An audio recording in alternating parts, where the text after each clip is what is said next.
God wasn't ready for me.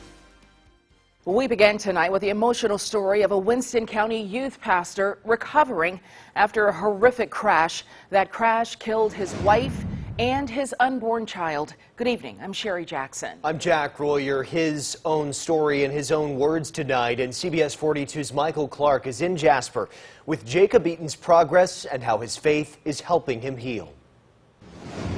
3 days a week, Jacob Eaton comes to rehab for his legs, blessed to be able to walk again after the crash that ripped his family from him.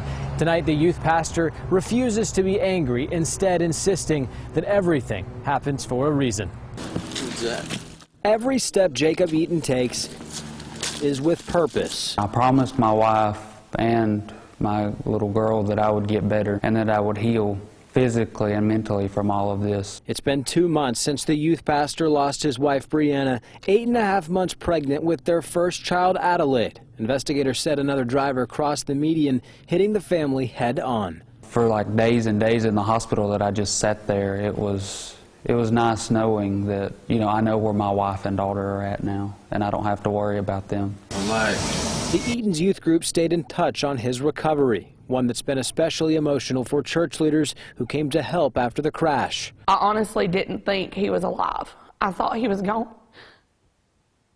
And so to see him where he is today and to see that God spared him, we miss Bree and we miss Addie, but I'm so thankful that God chose to at least leave us with him. Jacob Eaton doesn't remember the wreck, but there isn't a day that goes by that he doesn't miss his growing family. She was my anchor, like she completed me. One feeling Eaton shuts out: anger, even towards the other driver and the collision that remains under investigation. And it may not always feel fair, but I think that God had a plan not only for my life, but he has a plan for the people that were in the accident as well. Tonight, Jacob Eaton is beyond grateful for a second chance at life and wants to use it to minister to others, knowing his story isn't finished for a reason. Some days it's when I wake up, I have bad days, and then other times it's the quiet moments. I take everything day by day.